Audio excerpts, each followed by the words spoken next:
Hello, my beautiful people. I wanted to do this review on this beautiful vehicle known as the 2013 Mustang GT500. It's a very nice car. I had my friend that had one. Well, he had one, and he was able to give me the experience of me sitting in the passenger seat of what that type of power felt like.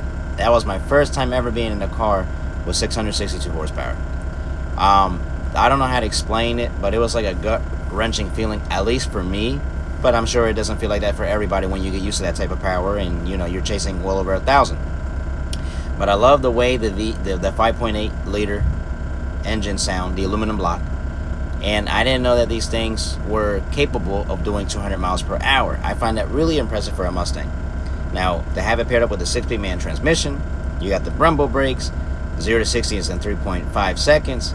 I mean, what more can you ask for? This car was going to get you in trouble regardless.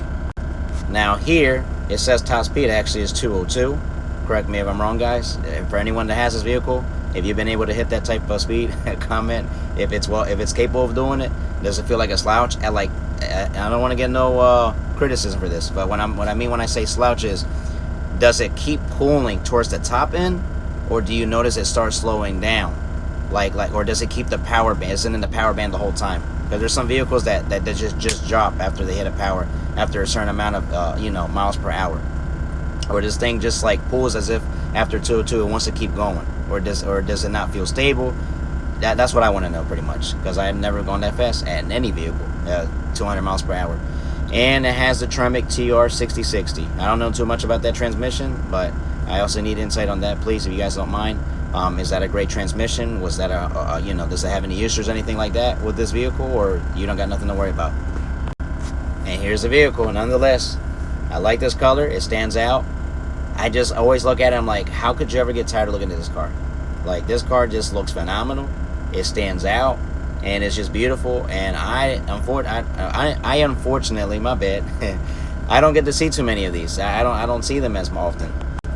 Now this one right here is the one that captures my attention. Just the way it looks. I love the way they design the grill in the front, like that. Pretty much that open space of it sucking in all that air for that supercharger to get that power. For cooling purposes as well. It's a classic design. I feel like you can never get tired of that look. It just looks really aggressive for what it is. I really love it. And when my friend was taking me for that test spin, man, I said, how could you ever get tired of that stock power? But then, how it is, you get addicted probably, and then you want more power.